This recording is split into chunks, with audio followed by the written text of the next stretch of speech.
There are motorcycles called fast, and there are motorcycles called powerful. But there is only one that ever made the entire world take a step back and ask, should humans really be going this fast? That was the Vincent Black Shadow, the jet black machine that 1950s journalists gave a spine-chilling title, the world's fastest standard motorcycle.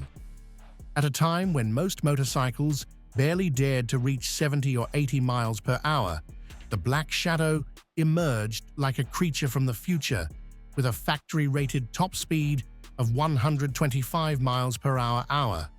It was so fast that those who witnessed it described it as an explosion in motion. But behind that glory was a shocking truth few people knew. This machine was both a technical masterpiece and a death sentence for Vincent itself. To understand why the Vincent Black Shadow shocked the world so profoundly, we must go back to post-World War II England. All of Europe was still covered in dust and rubble. Gasoline was expensive. The roads were full of potholes, and the wounds of war had barely begun to heal. People needed cheap, durable, fuel-efficient machines that could take them to work and carry the family, not high-speed monsters straight out of a science fiction film. But in a time when everyone was struggling with ration coupons and shortages, there were two men who thought differently. Philip Vincent and the brilliant engineer Philip Irving did not want to build a motorcycle that was merely good enough. They wanted to create something that could rip apart every limit a street-legal motorcycle had ever known. While most manufacturers simply wanted to sell as many units as possible, Vincent wanted to prove that a motorcycle could be as fast as an airplane yet still wear a license plate. It was a crazy ambition. Vincent attempted this at a time when the company was far from wealthy. England lacked steel and machinery, and the market had almost no room for such a luxury creation. At first glance, the Vincent Black Shadow looked like a typical vintage motorcycle. A steel frame, a big engine, and the long silhouette characteristic of the 1950s. But the truth was far more shocking. The Black Shadow did not use a traditional tubular steel frame. Instead, Phil Vincent decided to make the V-twin engine itself a stressed member of the chassis. The engine was mounted solidly to a backbone frame, a large steel tube running along the top of the bike, acting as the main structural frame. This reduced weight significantly while maintaining rigidity without extra reinforcement. But the trade-off was not small.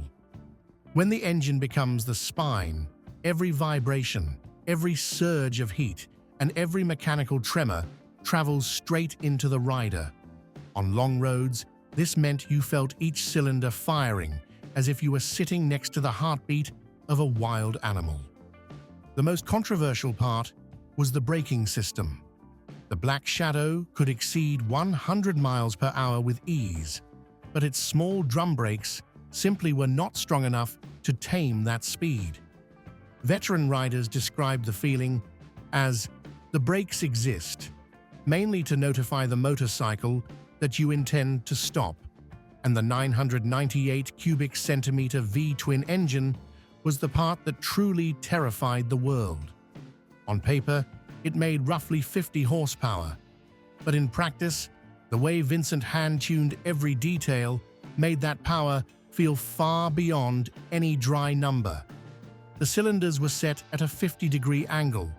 The compression ratio was unusually high for the era, and the camshaft was designed to open early and close late, letting the engine breathe harder and burn fuel more completely. Everything was handcrafted. No two Black Shadow engines were exactly the same, because each one was adjusted manually by Vincent craftsmen using experience and feel. Remarkably, the air-cooled system could survive continuous speeds above 100 miles per hour, something even many modern motorcycles struggle with. But this boldness came with dangerous weaknesses. The engine ran extremely hot, required high-quality oil, and only mechanics deeply familiar with Vincent could keep it running reliably. The 4-speed gearbox was brutal. The clunk on every shift sounded like a warning that you were about to wake a beast. Twist the throttle hard, and the Black V-twin's roar was unlike any other British motorcycle. It sounded like the heartbeat of a machine, built to break every limit. From the moment it left the factory, the Vincent Black Shadow carried a title no competitor dared to challenge. The world's fastest standard motorcycle. The listed 125 miles per hour was not an advertising slogan. It was a real, verifiable speed. A speed most motorcycles of the era could only dream of under professional racing conditions. But what truly turned the Black Shadow into a legend was Rolly Free's record in 1948. On the racing version called the Black Lightning, the direct descendant of the Black Shadow, Rolly Free reached 150.313 miles per hour at the Bonneville Salt Flats. The shock was not just in the number, but in the way he achieved it. Wearing only a bathing suit, lying flat on the seat to reduce wind drag. The image of the man lying flat on the fastest motorcycle in the world became one of the most iconic photographs in motorcycling history. However, that speed came with a steep price. To reach 150 miles per hour, Vincent had to push both engine and chassis to the point where no safety margin remained. Many Black Lightning and Black Shadow units used for racing suffered engine failures, cracked frames, or burned pistons after only a few full-speed runs. If the Black Shadow was already fast enough to frighten 1950s journalists, then the Black Lightning was an entirely different story. It was not merely a sport version, it was a monster, Vincent created solely to break records. Throughout history, only about 30 Black Lightning units were ever produced, and each one was almost a unique handcrafted creation. Phil Irving and the Vincent engineering team cut every gram they could, removing accessories, replacing steel with lightweight alloys, using larger carburetors, and raising the compression ratio to levels unthinkable for an air-cooled engine. The result was a motorcycle weighing only about 380 pounds, yet capable of exceeding 150 miles per hour. A feat many Japanese motorcycles in the 1970s still could not accomplish, and incredibly, no two Black Lightnings performed the same. Since they were all hand-tuned, one bike could be 5 or 7 miles per hour faster than another, depending on the craftsman who built it. Some units were so blessed that they far exceeded factory expectations and became nightmares on the track. And when you ride a Vincent Black Shadow, you experience something unlike any other motorcycle of the 1950s Triumph offered smoothness. BSA gave riders a light, easygoing feel. But the Black Shadow was the complete opposite. It felt like riding an engine, loosely wrapped in 2 wheels, brutal, scorching, and demanding. A small twist of the throttle, and the bike surged forward as if trying to escape your grip. The vibrations from the 998 cubic centimeter V-twin traveled straight into the backbone frame, then into the handlebars and the seat. Heat radiated from the engine, making the rider's knees feel as if they were next to a furnace. Many described it this way: ride it long enough, and you can feel every vein in your legs. The biggest problem lay in the drum brakes. The Black Shadow could reach 100 miles per hour with ease, but when you wanted to stop, you had to plan from half a mile away. On mountain roads or rough pavement, a sudden brake could make the bike wobble so violently that many riders simply prayed to stay upright. The riding posture was extreme as well. Low, weight pushed forward, with wind smacking the rider like an open-handed slap. But that very intensity was what made the Black Shadow addictive. For those with enough courage, it delivered the feeling of conquering their own limits. For the inexperienced, it was simply a metal nightmare. When it debuted, the Black Shadow cost nearly as much as a small car. This made it a luxury item far beyond the reach of most buyers. But the deeper reason lay in the way Vincent built its motorcycles. Every Black Shadow was almost entirely hand-assembled, with many expensive components requiring manual machining, grinding, and precision adjustment. The shocking truth was this: Vincent lost money on nearly every Black Shadow sold. Even its high price was not enough to cover the enormous production costs.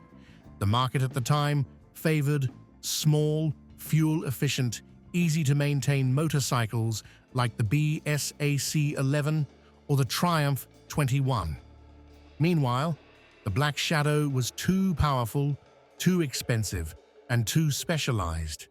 The number of riders willing to pay for it was extremely small, not nearly enough to sustain the company. Worse still, increasingly strict traffic regulations made ultra-fast motorcycles harder to sell. Vincent wanted to create a machine decades ahead of its time, but the market simply did not need such a motorcycle. And it was not just a matter of age. In an era when roads were still covered in gravel, tires were soft and thin, and drum brakes were weak. The Black Shadow could hit 100 miles per hour in just a few twists of the throttle that turned every burst of acceleration into a gamble. Period reports recorded cracked brake hubs, scorched brake shoes, and severe wobbling during high-speed cornering problems that 1950s technology was not yet capable of solving.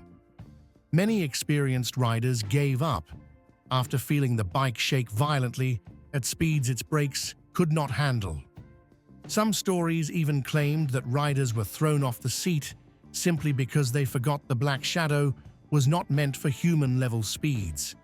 But the most shocking truth was this: most accidents came from the rider, not the machine. The Black Shadow demanded skill far beyond the standard of its era. When riders failed to respect the power of the 998 cubic centimeter V-twin, even the smallest mistake became a disaster. In 1955, when the last Black Shadows rolled off the line, no one expected it would mark the end of the entire Vincent company. The firm fell into a severe financial crisis. Its products were too expensive, too complex, the market too small, and its output far too low. While companies like BSA and Triumph sold hundreds of thousands of motorcycles each year, Vincent sold only a few hundred. In the end, Phil Vincent was forced to shut down the factory, a decision that shocked the global motorcycle community. Yet ironically, it was at that very moment that the Black Shadow's legend was truly born. Once Vincent no longer existed, the bike became a symbol of boldness ahead of its era. Motorcycle enthusiasts began to look back and realize that the technologies Vincent used, the backbone frame, the stressed member engine, the optimized weight, the hand-tuned precision, were decades ahead of the industry. The Black Shadow's influence seeped into many iconic motorcycles that followed, from the Triumph Bonneville and the Norton Commando to Ducati's V-twins and Europe's superbikes.